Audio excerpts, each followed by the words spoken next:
Hello everyone, chapter number 6 spectrum की book में modern history चल रही है, part number 7 religious and social reform movements. आज हम बात करेंगे यंग बंगाल मूवमेंट से एंड हेनरी विवियन डिरोजियो की। ठीक है, इससे पहले हमने प्रार्थना समाज पढ़ा था एंड अभी हम चलते हैं स्लाइड की तरफ जो कि आज हमने स्टार्ट करना है। Okay, and here you can see कि आज हम बात करेंगे ये वाले पॉइंट नंबर की।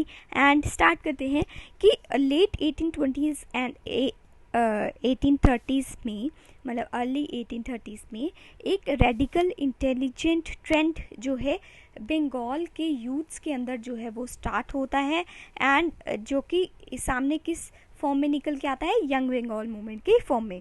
ये कौन था जिसने ये स्टार्ट किया? तो ये एक यंग एंग्लो इंडियन था, हेनरी विवियन डिरोजियो, जिसका जो मतलब टाइम पीरियड जो रहा वो 1809 to 31। इन्होंने क्या किया, मतलब कि ये बिल्कुल यंग ही थे तभी तो यंग इन्होंने स्टार्ट किया यंग लोगों का एक मूवमेंट बंगाल के अंदर ही। तो ये टॉट करते थे, पढ़ाते थे कहाँ पर? हिंदू कॉलेज में। ठीक है, और कब से कब तक इन्होंने पढ़ाया? 1826 से 31 तक। एंड ये लीडर थे एंड इंस्पायरर थे ये जो नया ट्रेंड चल रहा था उसके लिए। ठीक है, इन्होंने जो इंस्पिरेशन थी वो कहाँ से ली थी? फ्रेंच रेवोल्यूशन से। तो ये भी पूछा जा सकता है कि डिरोजियो ने जो है वो कहाँ से अपनी इंस्पिरेशन ली थी। तो डिरोजियो ने इंस्पायर्ड किया अपने बच्चों को, जो इनको वो पढ़ाते थे, to think freely and rationally and radical बिल्कुल भी नहीं होना एंड क्वेश्चन ऑल अथॉरिटीज़। और लिबर्टी की इन्होंने बात की, इक्वालिटी एंड फ्रीडम, जैसे कि फ्रेंच ये तीनों चीज़ें फ्रांस से ही आई थी।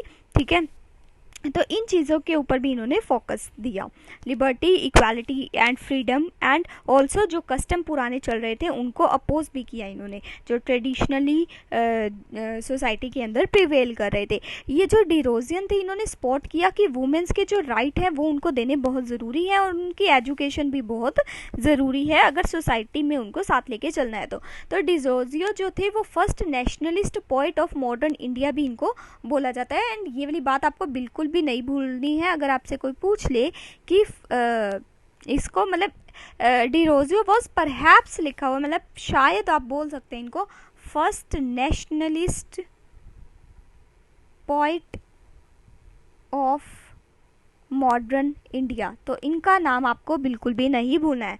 तो ये जो डिरोजियंस थे ये फेल हो जाते to have a long term impact, क्योंकि इनका जो टाइम पीरियड, ये जो मूवमेंट चलता है इनका, ये बहुत कम समय तक चलता है। तो डिरोजियो को हिंदू कॉलेज से रिमूव कर दिया जाता है 1831 के अंदर। क्यों इनको रिमूव किया जाता है कॉलेज से? क्योंकि बिकॉज ऑफ द रेडिकलिज्म। ठीक है, the main reason for their limit success was prevailing social conditions at that time, क्योंकि जो कि राइप नहीं हो रही थी, एडॉप्ट नहीं कर रहे थे रेडिकल आइडियाज़ को। ठीक है, एंड ये सपोर्ट करते थे वैसे ग्रुप को जहाँ पे कास्ट सिस्टम जो है वो बिल्कुल जो है वो एब्सेंट होनी चाहिए। ठीक है, क्लास सिस्टम जो है वो भी एब्सेंट होना चाहिए। तो ये जो डिरोजियंस थे ये लैक करते थे यानी real link with the masses, इनका मासेस के साथ कोई भी लिंक नहीं था। ठीक है, ये जो यूथ मूवमेंट चल रहा था बस ये यूथ्स को जो है वो उनको साथ लेके चलते थे, कोई मासेस के साथ इनका लिंक नहीं था। ठीक है, और जो इनका रेडिकलिज्म था ना वो एक बुकिश इन करेक्टर था, ऐसे इन प्रैक्टिकल वे में कुछ नहीं हो रहा था। Derozians carries forward the Roy's tradition, जो कि मैंने आपको पहले बताया था कि रॉय के ट्रेडिशन क्या थे, कि पब्लिक एजुकेशन देनी है, ये सोशल, इकोनॉमिक एंड पॉलिटिकल तीनों चीज़ों के अंदर जो है वो पब्लिक एजुकेशन देनी चाहिए हमें लोगों को।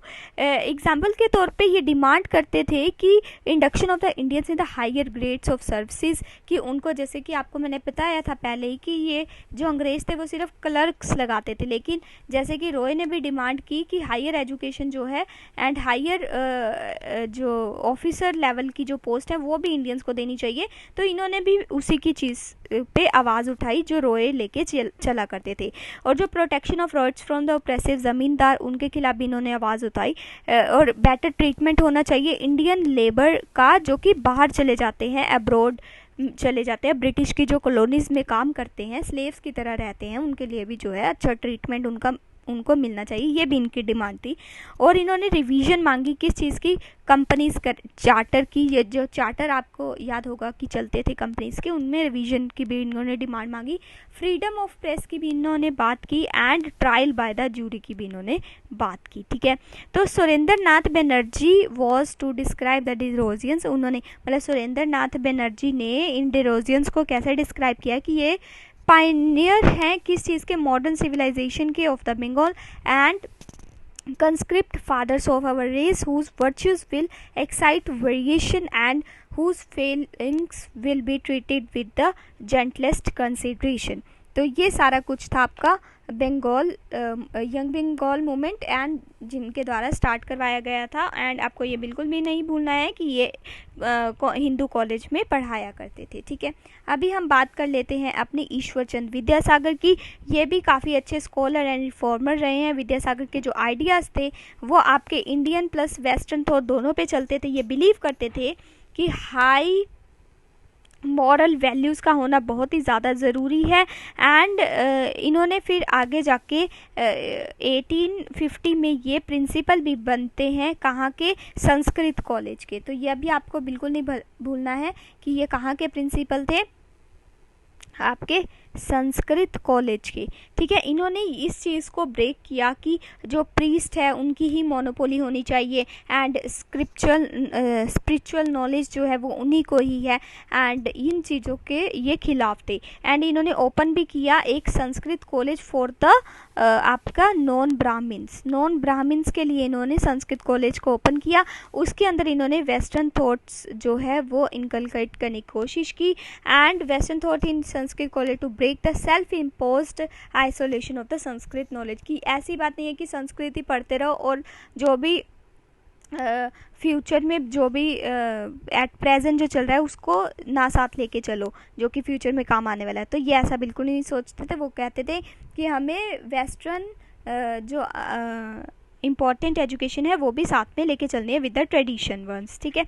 तो उन्होंने एक न्यू मेथडोलॉजी भी मतलब कि क्रिएट की थी टू टीच द संस्कृत, ठीक है। उसके बाद ही also devised a new Bengali primer and evolve a new prose style, ठीक है। तो ये जो विद्यासागर थे इन्होंने और किन किन चीज़ों में जो है ज़्यादा बढ़ चढ़ कर पार्ट लिया, तो पहला विडो रीमैरिज, तो विडो रीमैरिज पे इन्होंने काफ़ी ज़्यादा फोकस दिया। दूसरी बात चाइल्ड मैरिज जो थी उसके खिलाफ बोले कि ये नहीं होनी चाहिए। तीसरी बात पॉलीगैमी के ऊपर इन्होंने जो है वो क्रिटिसाइज़ किया इसको। फोर्थ कि वुमेन एजुकेशन, आप देख रहे होंगे ये सारी चीज़ें हम पहले भी पढ़ चुके हैं। तो ये कॉमन जो इविल्स थे सोसाइटी के उनके ऊपर इन्होंने फोकस किया। और ये government inspector of the school भी इनको माना जाता है एज अ, क्योंकि ही हेल्प ऑर्गेनाइज 35 गर्ल्स स्कूल, ठीक है। अपने ही एक्सपेंस पे, अपने खर्चे पे इन्होंने 35 गर्ल्स स्कूल जो है वो ओपन किए थे। और ये सेक्रेटरी भी थे कहाँ के, बैथून स्कूल के। बैथून स्कूल जो था वो कलकत्ता में जो है वो फाउंड किया गया था, कब, 1849 के अंदर। तो ये भी आपको बिल्कुल भी नहीं भूलना है। तो ये विद्यासागर जो ईश्वर चंद विद्यासागर थे ये इसके वो थे सेक्रेटरी थे, ठीक है। इसीलिए इनको जो है pioneer of the higher education for women in India भी बोला जाता है। तो ये जो मूवमेंट था इन्होंने काफ़ी ज़्यादा डिफ़िकल्टीज़ भी फेस की, लेकिन इनको आगे चल के सक्सेस ही मिलती है, क्योंकि ये बिलीव करते थे कि हमें जो है वो महिलाओं को एजुकेशन देनी बहुत ज़्यादा ज़रूरी है। लेकिन इसके उल्ट क्या चल रहा था सोसाइटी में, क्या बिलीव कर रहे थे कि गर्ल्स को एजुकेशन बिल्कुल भी नहीं देनी चाहिए क्योंकि वो फिर अपने हस्बैंड्स को जो है वो ना स्लेव बना लेंगी, ठीक है। तो ऐसी ऐसी बातें भी उस टाइम पे चला करती थी। लेकिन ये वुमेंस एजुकेशन को लेके भी बहुत ज़्यादा सतर्क थे एंड कहते थे कि वुमेंस को भी इक्वली जो है एजुकेशन प्रोवाइड करवानी चाहिए। ओके, तो ये सारी चीज़ें आपको इनके बारे में बिल्कुल भी नहीं भूलनी है।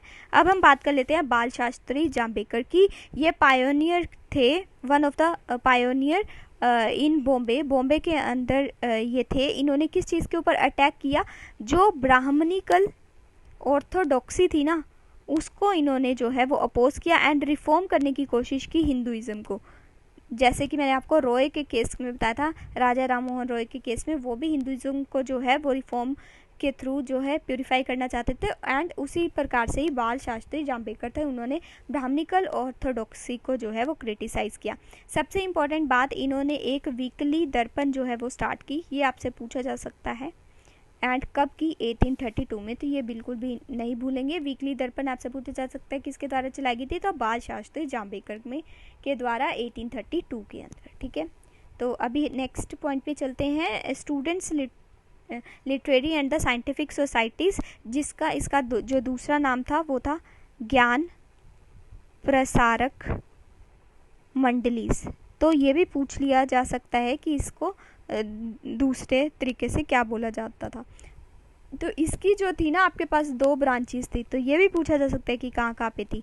तो एक तो मराठी एंड दूसरी आपकी गुजराती। ये किसके द्वारा फॉर्म की गई थी? आपके जो एजुकेटेड यंग मैन थे 1848 के अंदर, उनके द्वारा इसको इस्टेब्लिश किया गया था। और ये जो मंडलीज थी ये ऑर्गेनाइज की जाती थी, लेक्चर्स जो है वो दिए जाते थे किस किस चीज़ पे? Popular science and the social questions के ऊपर। One of their aims were to start the schools for the girls. तो गर्ल्स के लिए जो है वो स्कूल स्टार्ट करवाना ही इनका मेन मकसद था, ठीक है। एंड अब हम बात कर लेते हैं परमहंस मंडलीज की। तो ये भी काफ़ी इम्पोर्टेंट है, इसके बारे में डिस्कस कर लेते हैं। तो ये कब फॉर्म की गई थी? 1849 में महाराष्ट्र के अंदर। फाउंडर इसके जो थे वो ये मानते थे कि गॉड जो है वो एक ही है, ठीक है। इनका मेन मकसद एम यही था कि यही बिलीव करवाना कि there is only one god, ठीक है। एंड इनका जो मेन और एम था वो ये था कि जो कास्ट रूल्स हैं, कास्ट सिस्टम है, उसको जो है वो ख़त्म करना है। और ये जो मीटिंग्स होती थी ना इनकी, वहाँ पे जो फूड जो है ना वो कुक किया जाता था, किनके द्वारा किया जाता था? जो लोअर कास्ट के थे, ठीक है। और फिर सब मिलके ये खाया करते थे। और इन्होंने क्या किया? विडो रीमैरिज की बात की, उसके बाद वुमेन्स एजुकेशन की बात की, ठीक है। उसके बाद इनकी जो ब्रांचेस थी परमहंस मंडलीज की, ये कहाँ कहाँ एग्जिस्ट करती थी? एक तो आपके पूना में, सतारा में, मैंने आपको बताया कि महाराष्ट्र में ही थे ये सारे, सतारा में, ठीक है। और भी कुछ टाउन्स थे जो कि महाराष्ट्र के अंडर आते हैं। तो ये सारा आपका था परमहंस मंडलीज के ऊपर, ठीक है। तो आई थिंक ये आपको सारा जो भी मैंने पढ़ाया है ये समझ में आ गया होगा। अब नेक्स्ट लेक्चर में हम बात करेंगे सत्यशोधक समाज एंड ज्योतिबा फूले की, एंड वन वन करके ये हम सारे पॉइंटर्स जो हैं वो कवर करेंगे। Okay, till then goodbye and have a nice day, keep watching my videos. Thank you.